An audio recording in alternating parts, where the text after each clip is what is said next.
Are you ready for extreme performance? There's only one way. If you want to have lightning-fast reflexes and muscles like a gorilla cougar... What? No, it's the tech. Oh, wrong show. Yeah, put that away.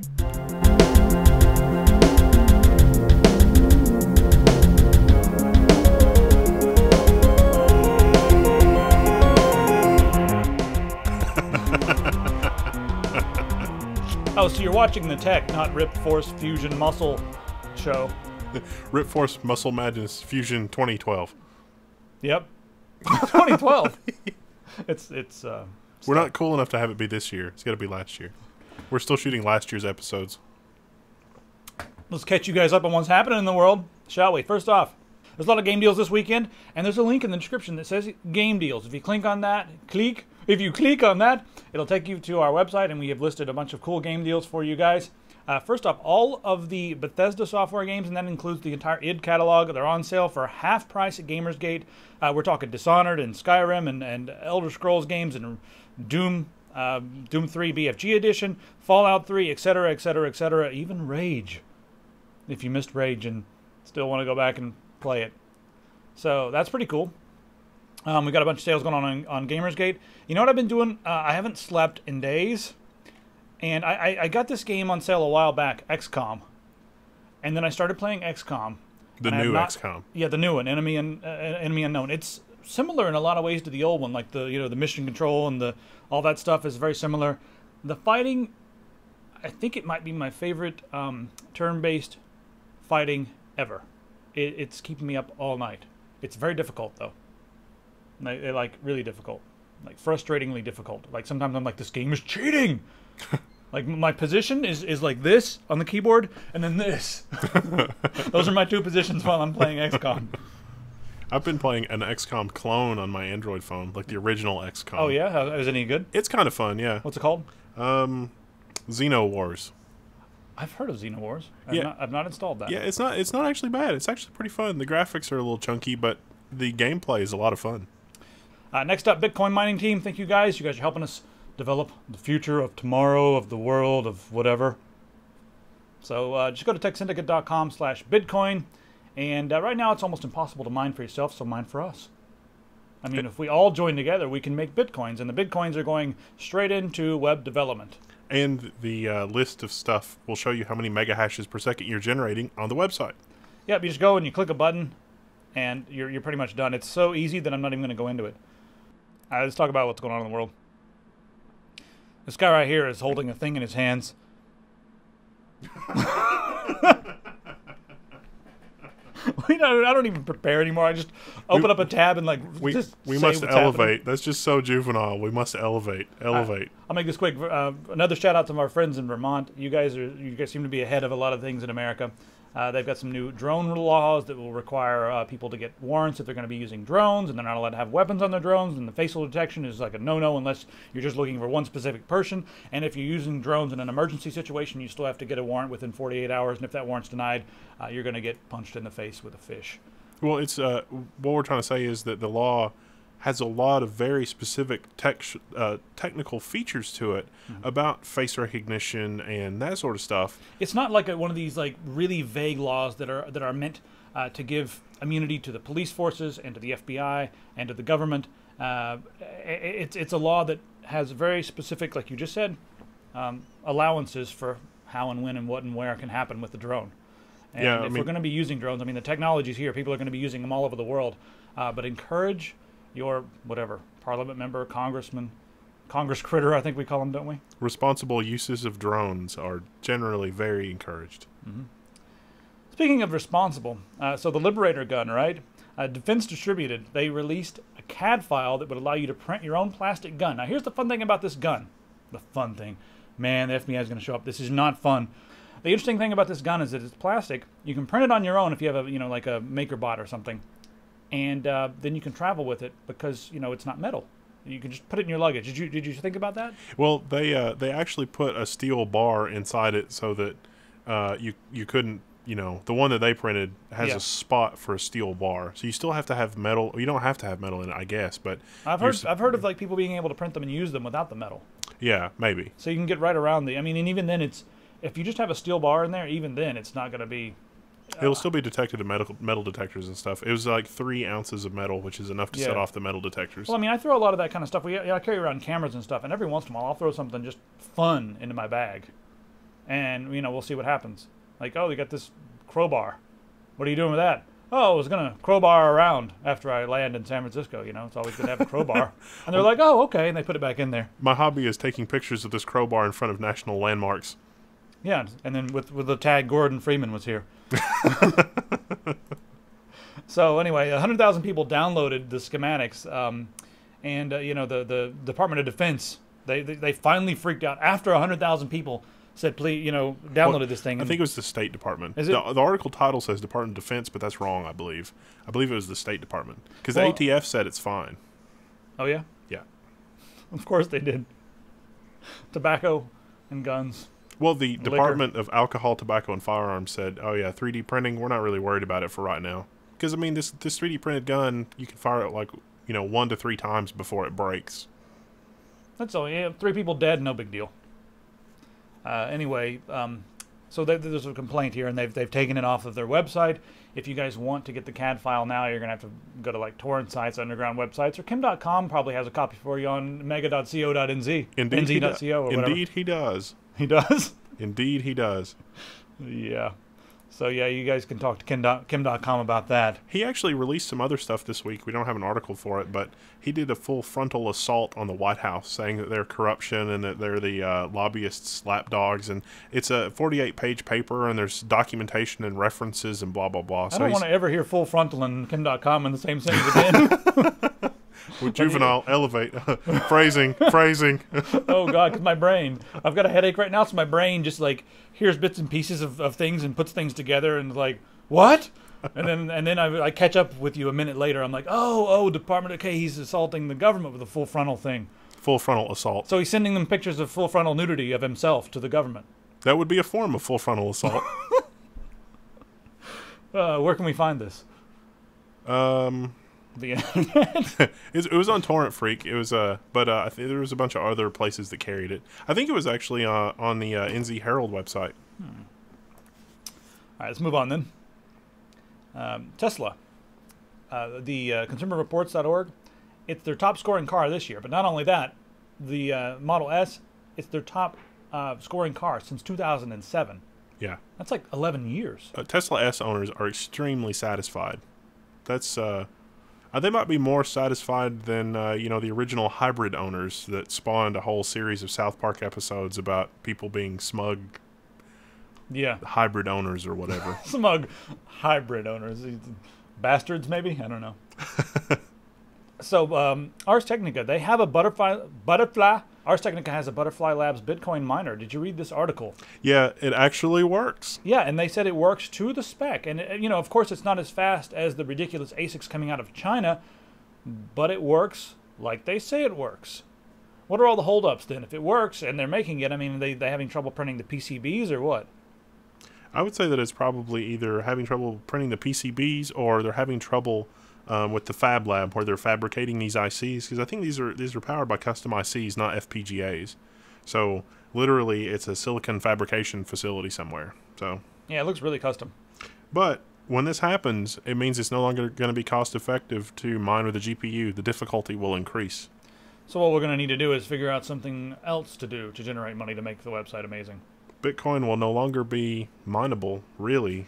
I mean, you can. It'll just take a year to mine one Bitcoin with a 7970. Well, the difference between these automated miners and what we have now is the difference between GPU mining and CPU mining. And so imagine that you could mine with a GPU. This is the new GPU. So imagine mining today with just your CPU and not your GPU. You'd be hurting. You're going to be as hurting when these are mainstream. Apple, like your iDevices, create a database at Apple of all the access points they see. And so when your iDevice is reasonably sure of its location, it tells Apple, hey, I see these access points with these MAC addresses, and the MAC addresses are globally unique, and these MAC addresses are at these locations. And so somebody figured out how to ask Apple, hey, I see this MAC address, where is it? And so this data is not usually made public, but it's not protected, really. Yeah, and so you can query the Apple database publicly, almost, and find out the physical location of any MAC address you want. So that's kind of scary. So private individuals can download an app and track people. The Ultimate Stalker app, was Apple going to stop him? Is Apple going to sue this guy? Who knows? Apple's probably going to put him away for 3 or 4 years. Like they, AT&T put that one guy away for 3 years for exposing the security vulnerability in their website. Yeah, and he wasn't even stealing anything. He was just like, hey guys, this stuff was publicly available on your website. I scraped it. Here it is. Oh, thanks for that. Jail. He was a little bit more flamboyant than that. But yeah, he got 3 years of jail time. Yeah. Well, this guy's not wearing like leather jackets or anything. John McCain is doing something good? What? A la carte cable. He wants a la carte cable. Maybe he personally just sat down and was like, you know what? I'm sick of having all these different packages. Wait a second, I got to put like something in my jaw here. Wait a minute, I'm sick of having all these different packages. And then he's like decided to write up a little bill that would stop cable companies from basically telling you, here's your package. It will allow you to pick a la carte what you want. And it will also stop companies from, Fox and CBS from becoming pay TV stations. So the bill is up here. I'm not going to really talk about this much. Netflix is, meanwhile, Netflix is doing lots of insanity with their own privately funded shows.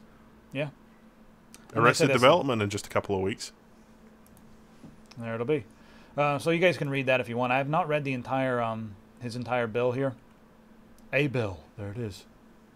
We're talking about American politics a lot. I got a few emails saying, please don't talk about American politics so much. I looked at our analytics, and here are the cities. If you guys are curious out there and you want to know who tunes in the most as far as which cities in the world, London, and then we go over to Sydney, Melbourne, we have Dublin, and then it is New York City, then Los Angeles, then Auckland, New Zealand. Actually, I think Auckland is above Los Angeles. So that's interesting to me. And we're sitting here talking about American politics. I know American politics kind of bleeds into the rest of the world because America just kind of unzips its fly and slaps its thing all over the rest of the world. that does happen a lot. That's kind of I must apologize on behalf of America. There's no soft way to put that. That's what happens. It's like, hey guys, oh God, America. And then we throw up. We go in your bathroom and we don't throw up in the toilet. We throw up everywhere else and be like, peace guys, we're going back home. America does have a drinking problem. Ireland's got a drinking problem, but they got it under control. Yeah. Well, they start you from an earlier age, so by the time you're 18, it's like, this isn't new anymore. We don't need to binge. But you still do, don't you? And you throw Molotov cocktails at people of other religions. Or other... never mind. That was going to be a Catholic Protestant joke in there somewhere, but I don't know. All that was just a preface so I could justify talking about more American politics because the FBI has said that they do not need a warrant to wirelessly look at everybody. So now the FBI is involved. It was a department. I mean, first off, you have what agency am I looking for here? NSA. It's not just the FBI. It's also the Department of DOJ. Justice. Yeah. And the NSA it's like, we've been mining that for years. Well, they're trying to do this in the UK as well, and yes. It's really interesting because a couple of weeks parallel. Yeah. Well, a couple of weeks ago it was like, the Queen's snooping bill, or I think they're calling it something like that. Yeah, we're not up on this, so you guys can correct us. Feel free to send an email to inbox@techsyndicate.com to catch us up on all this because I'm just kind of getting into some of the parallels that are happening around the world, England especially. Well, it was the same political maneuvering that we see here because on the 26th it was like, we're going to cancel that. It's not going to go through. We're not going to talk about it this year. It's no big deal. And then it showed up again on May 8th. Yeah, and it shows up, and it's going to be a little different now because a while back, Theresa May's communications data bill it is pretty much going away, as I understand it. Yeah, because Deputy Prime Minister Nick Clegg has said that on his watch while he's in office, it's not going to happen. It's the Snooper's Charter is what he calls it.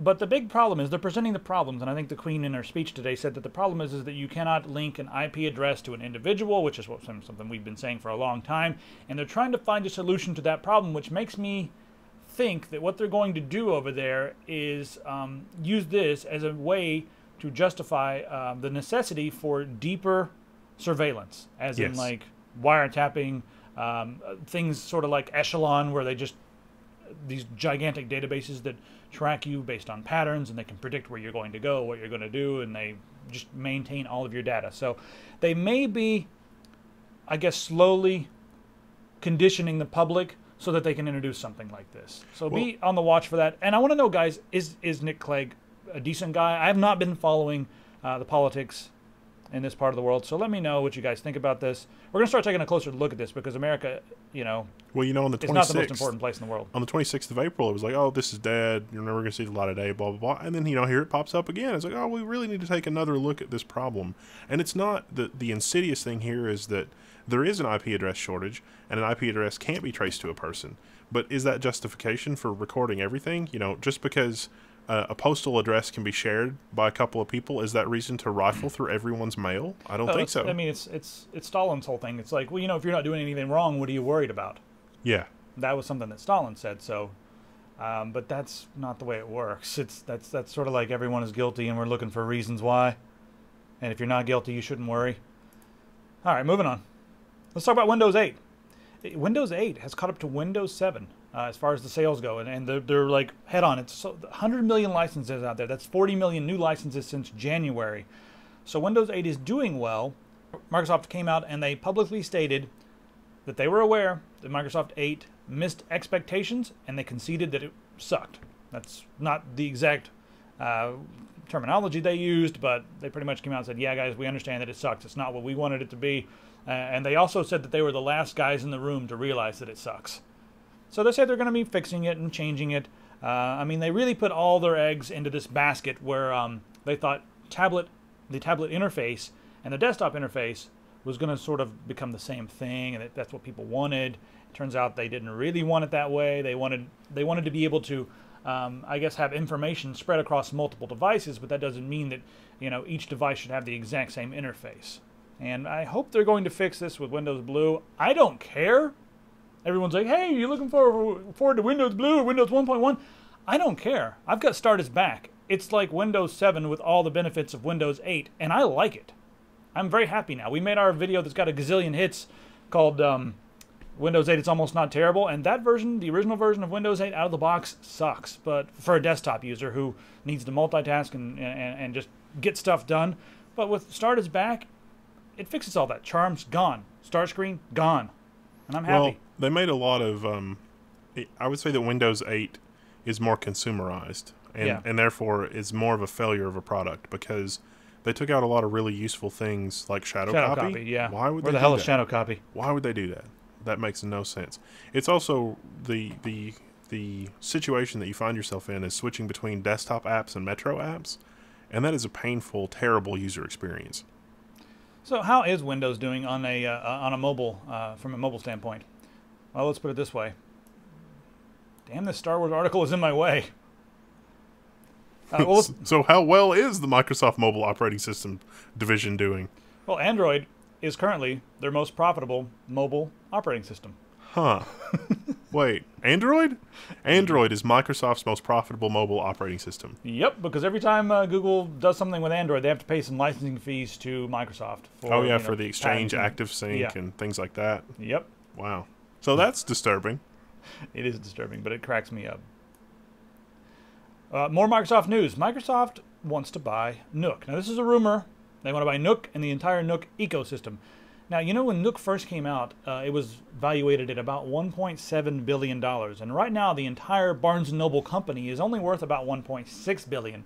So Microsoft jumping in there right now, this might be a good time. They're offering $1 billion. And again, this is all hearsay at this point, but they want to pick it up for $1 billion. No, the pattern with Microsoft when they buy things is that they usually keep it on life support for a couple of years, and slowly then just drop it, slowly poison it, kill the users, and then it's worthless. I was trying to look on the bright side. I guess that might be the bright side. That's actually one way for Google to consolidate everybody on the Play Store, is to just have other people buy it and destroy it. I mean, that's a pretty good strategy, really. Google should pay Microsoft to help them do that, because that would stop the fragmentation of the Play Store. Right now, Microsoft tries to compete head-on with so many different companies. Yahoo, Hulu, they try to Google. You name a company, Apple. They try to compete head-on with so many companies. Why don't they look at all these companies and see what they're doing well and see how they can incorporate it into their own devices, and then they can create something that facilitates multiple users across multiple platforms and makes everybody happy, but it still has a Microsoft heart. Could that happen? I don't think so. No. Speaking of Yahoo and Hulu, Yahoo might want to buy Hulu. See, I don't see this as a good buy, because Hulu is not about Hulu. Hulu's about the movies, and the studios control the movies, And Yahoo controlling the Hulu platform is worthless. This makes no sense to me. Yeah, they need to control all the movies and all the licenses and all the et cetera, et cetera, et cetera. They don't do that, and so this is useless. I mean, you know, last week we saw Warner Brothers is going to do their own version of Netflix, and they're pulling their stuff from Netflix or something. Yeah. So why? No, this is not a good move. What all these companies are going to end up doing is they're going to end up creating distribution problems. People who are not using the Warner Brothers platform but are on Netflix, they're not going to go to Warner Brothers. I don't think that's going to happen. I think a lot of them are going to end up torrenting stuff. And if they can't find it on Netflix, they're going to be like, well, this is the platform that I have, the platform that I want, and now I'm going to torrent it. Earslayer from Zweihander, that's the music that we make, the one that you hear at the beginning and the end. I was so pleased to go online. Finally this week, someone uploaded it to a torrent website. And they've linked back to the Bandcamp page. The thing is now available on iTunes. It's on Xbox Music. If you guys want to check it out on Xbox Music, whatever it is, it's on there now. I put it on Amazon. It's everywhere because I sat down one day and I realized, you know what? It's only on Bandcamp. We have a distribution problem. Not everybody wants to use Bandcamp. Somebody wants to use Amazon. Somebody wants a direct download, which we're going to provide shortly. Somebody wants whatever. Somebody wants it for free. You can go to a torrent website now and download it. It's on like every torrent website. And I'm not sure what happened, but maybe it was the same guy that uploaded it to 50 different torrent websites. But dude, thanks a lot. You're spreading the word. Hopefully, if people like it, they'll go to one of these other sources and buy it, or they'll just send a donation in. That's fine. The idea here is that it's on multiple platforms and it's getting out there. The more people that know about it, the more power. Yay. So I just wanted to go ahead and jump in there with that. It's not okay that it's a torrent, but we understand. It really doesn't bother me. I think it helps to spread the word. Probably end up being more people that way, and more people will hear it. And then when the next one comes out, the next album comes out, which I'm working on right now, a lot more people will be waiting and ready. So it's just good to spread the word. That's how I feel. I don't know. Should I be angry that it's on a torrent website? No. I mean, people are gonna, I mean, it's DRM free anyway. I was trying to think of a good Forrest Gump quote about something about people is as people do, but I messed that up. So we'll just move on. It's human nature to share things you like. Yeah, that's true. So I mean, that's all I see. I go onto the torrent websites and I'm like, oh, whoa, it's the album. People are sharing it. They must like it. That's awesome. So it's human nature to share. We're spreading our terrible culture. We haven't yet gotten the anonymous 10,000 coin Bitcoin donation that I was hoping for. Yeah. Damn it. And I'm selling one song on there for $666,000. No one's purchased that one song. They always buy the entire album, because you can get the album for like $3 or $4. But you buy that one song individually, it's going to cost you like $600,000. But no one's doing that. Anyway, I wish someone would do that. Someone should do that. It's been a breakthrough in crime-solving technology. You can now take DNA sample from like a cigarette butt, a hair, etc., wherever you get DNA from, and you can put that into a computer, and it will create a 25-year-old image of what the person should look like. Now, so far, there's a video here, and the gentleman, Kurt Anderson, he's a writer, etc., etc. Anyway, they did his DNA mask. And it's really hard to tell because he's older than 25. So you can see some of the features there, but you guys can be the judge of this. There's not a lot of details on how this works on the web right now. I need to like dig a little deeper here and find out exactly what's going on here, how they're creating a DNA mask or creating a mask from the DNA. What's the algorithm? How does this work? But it's kind of interesting, and it looks kind of like him. I mean, they got the skin color right and the hair color decently right. Surely there are pictures of him from when he was 25 years old somewhere. There was like so they put up a brooding black and white image. Like it looked like a New York City brooding, like dark. I'm in a coffee bar with a bunch of like beatniks and that kind of thing. I really feel like one of those. I really feel like they could have found one that was closer to what the software was doing, though, if it was legit. Yeah, so I'm gonna remain skeptical until I see like a 1-to-1, like holy mother of God. Well, it is really impressive that they're able to tell what, like, as close as it is from just anonymous DNA. That's pretty good. I mean, he has a nose and a neck and eyes. And they're roughly the right proportion. Yeah. I mean, that's more information than we had before with just a strand of DNA. The ears look about right. Positioned in the right spot. Not big and floppy. Anyway. How about a new segment called Maker? I want to start talking about making stuff. Yay, 3D printing. We have so many people out there that are making things and sending me interesting things like, hey, look what I made. I made a robot. I made an Arduino thing, etc., etc., etc. Send us stuff. Inbox. Send us a 3D printer even. We can totally handle that. STL files, 3D CAD, whatever. It's fine. We can totally manage that. So we're going to talk about some of the stuff that you guys are making. There's a bunch of guys at MIT made basically an IKEA bot. It wasn't exactly an IKEA bot. They just took some other bots and repurposed them to be IKEA bots, but they take IKEA items and put them together, and they don't use the instructions. They just use, like, I think they download the schematics from the CAD file or whatever it is, and they give it to the robots, and the robots figure it out. So it's pretty interesting how that works. You guys can take a look at the video. I'm not going to get too into it, but that's cool. What I do want to get into is check this out. How cool is that? Mad Mean. Somebody has a plasma cutter. If you guys know Mad Mean, he's on the forum. Or possibly a water jet. So he sent this over to me. This is really awesome. Now, here's what he's going to do to this. He's going to paint this black, right? And then he's going to put a white board behind it and a bunch of LEDs so that it glows. Yeah, that's pretty awesome. And I said, how much is this going to be for me? You know, if I want to buy one. And he wrote back and said, I have no idea. I did this for free because I'm in shop class. I was like, what? This is like your project in shop class. Everyone's looking over there like, what are you doing? Oh, nothing. The feds are probably investigating him. Yeah, this logo, I'm surprised no one's gotten in trouble for this logo yet. It's not exactly innocuous. It's kind of a terrible logo. I mean, it's cool, but no. This was drawn by Travis Smith. He does like a lot of the covers for Slayer. He did some covers for Metallica. He does Opeth and a bunch of black metal bands that I fancy. Moon Sorrow. He does a lot of their cover artwork, and he drew the logo for us. So really, really cool. And therefore that logo has to stay. Because it's just like, I mean, I'm not going to hire another agency and get a story like that. Yeah, that's true. You know? Even if they do create something that's catchier and all the vendors go, ooh, that's not harmful or anything, and we can give you all kinds of things to play with because we want to work with companies with simple, bubbly logos. Yes, that is what we need to do. We need to do that. A simple, bubbly logo so everyone will work with us? Yes. All right, let's talk about hardware. At least for the channel.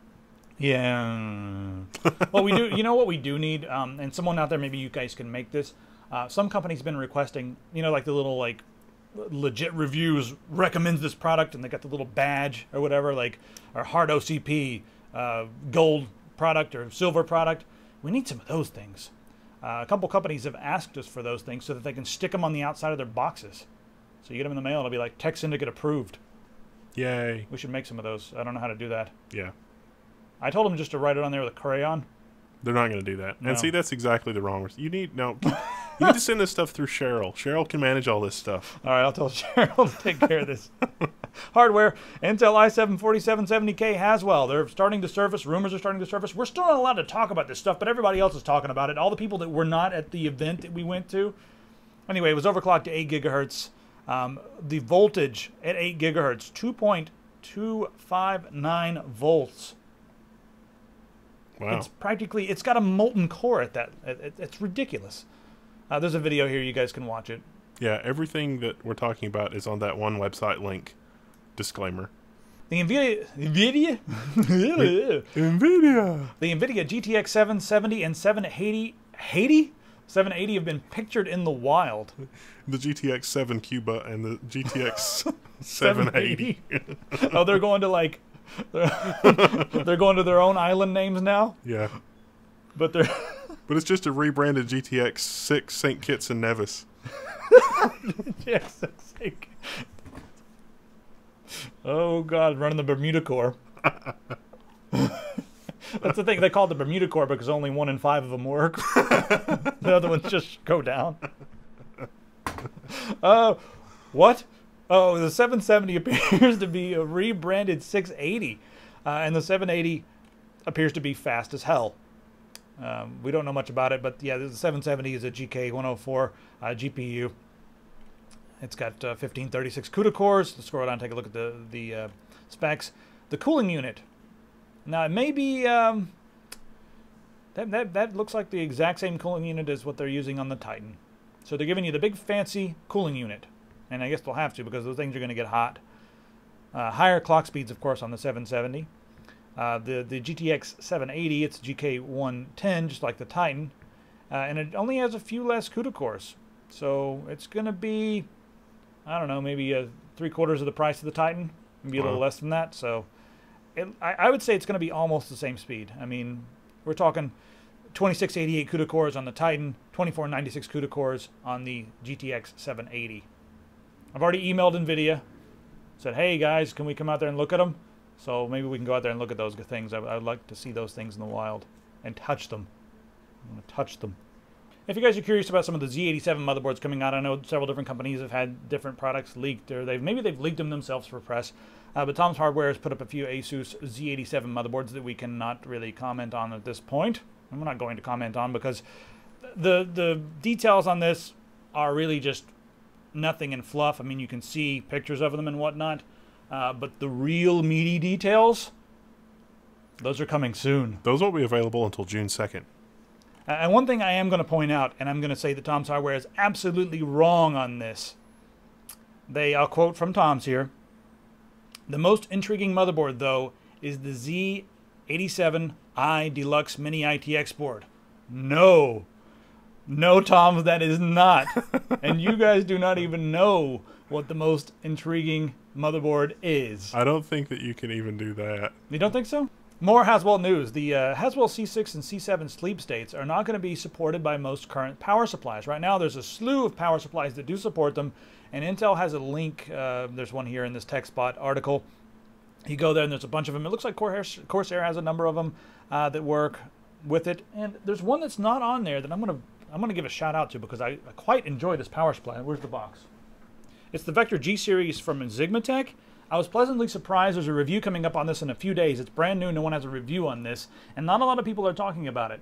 Now, they use the same ceramic coating on the inside of this one to reduce the heat as they do on their Dark Knight CPU cooler that we have. I've got a bunch of those laying around because they went on sale last week. But anyway, it supports the Haswell sleep states, and it's not listed on that site.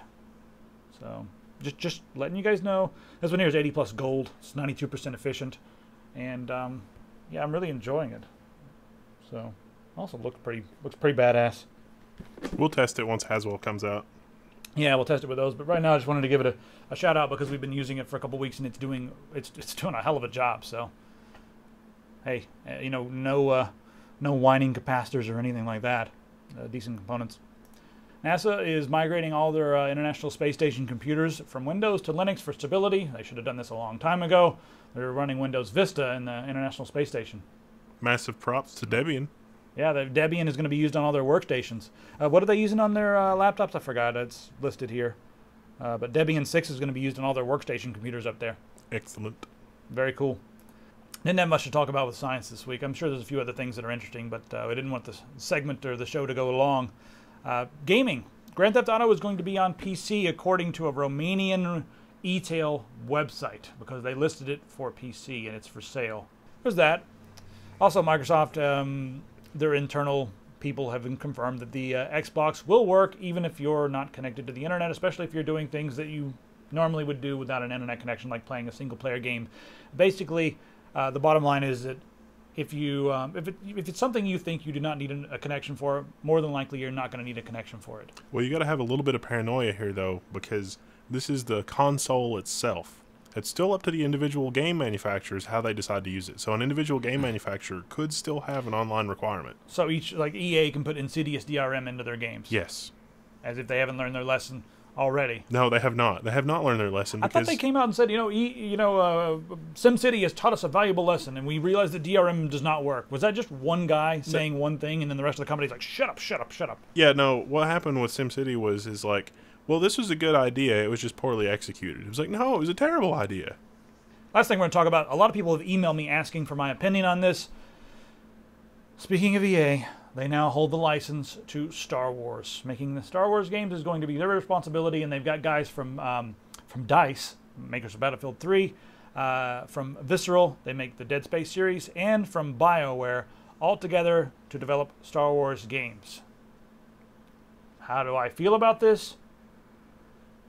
I'm going to say something, and people are going to get angry about this, but I am getting tired of the Star Wars license.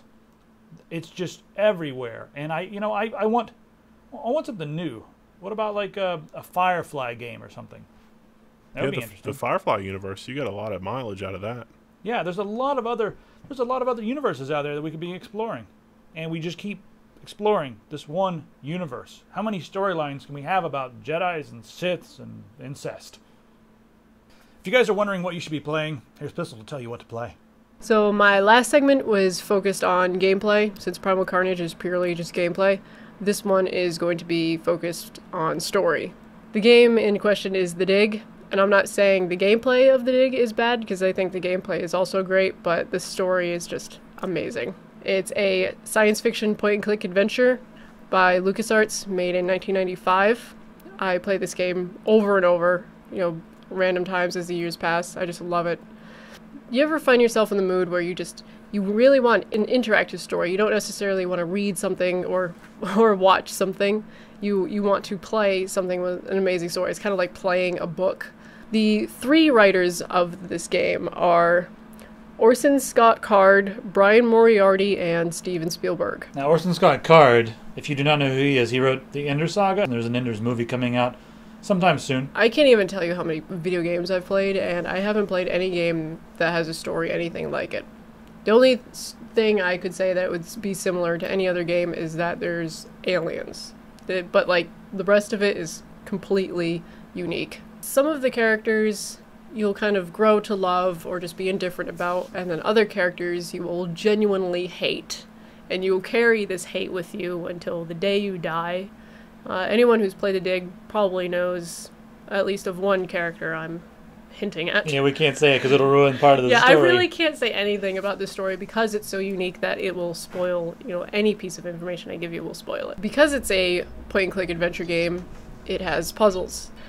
I personally am a big fan of puzzles, and some of these puzzles are quite extensive and very trial and error based. You're probably going to come across at least 1 or 2 where you just have no idea what to do. The game doesn't really tell you anything or give you really any sort of hint. Like I said, it's very trial and error. So you might find yourself going to a walkthrough, but I'll say this for The Dig and any other game: if you're going to use a walkthrough, only use it for that one part, and then after you do that part, stop looking at the walkthrough. Because they're difficult, it's so rewarding when you actually do it yourself. The music and atmosphere in this game are both incredibly good and well beyond their time, and it's one of the many reasons why I keep finding myself going back to this game time and time again, is because it is still, in my opinion, not matched by any other game today. Plenty of water here. In terms of timelessness. It does start kind of slow, but it continuously picks up, and it keeps picking up all the way until the end. It has alternate endings, which wasn't really a thing back in the early and mid-90s, so it probably wasn't the first, but it could be like one of the pioneers of alternate endings, because the story is just so in-depth. If you're interested in The Dig, and if you haven't played it before, I highly recommend it. You can get it on Steam for $4.99, probably the best $5 you'll ever spend, and you won't regret it.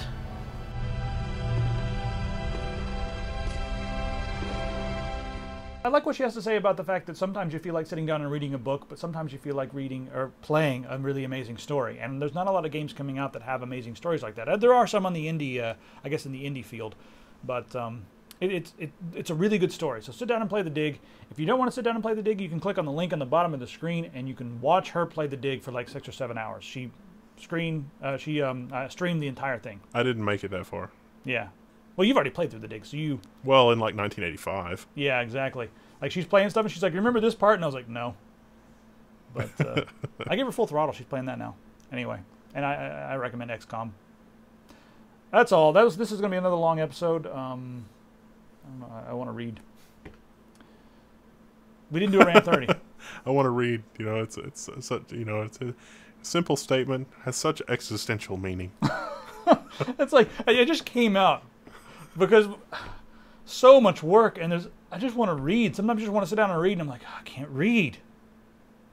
I don't know what it's like to be bored anymore. Well, until we get that 10,000 Bitcoin anonymous donation. Then I can hire someone else to read for me. Yeah. Go read this book and tell me what it's about. Yeah. Not the same experience. Okay, I promise there'll be a rant 30 next week because I'll find something that really, really gets under my skin and just go off on it. I'll do it. And just as a footnote, if you're interested in the whole Prenda Law thing, you should go to popehat.com because there's been some new developments in the whole Prenda Law thing. And they are hilarious, especially if you're a Trekkie and you're into Prenda Law. If you're that one person out there that this hit home with, put your hand on the screen and let's pray. Put your hand on the screen and then be like, send me a check. No, and then we'll pray. Put your hand on the screen and then be like, the needs of the many outweigh the needs of the few, or one, and then one of us will keel over dead or something. Yeah, no. All right, that's the end. Live long and prosper. Subscribe. I love you.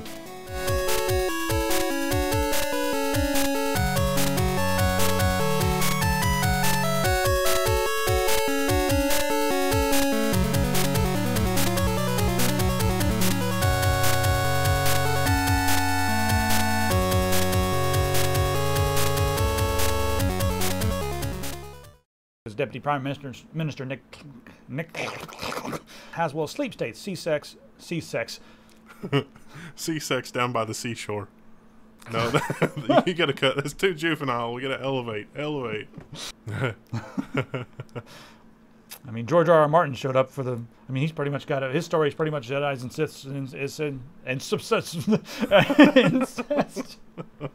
C-70 Cuba.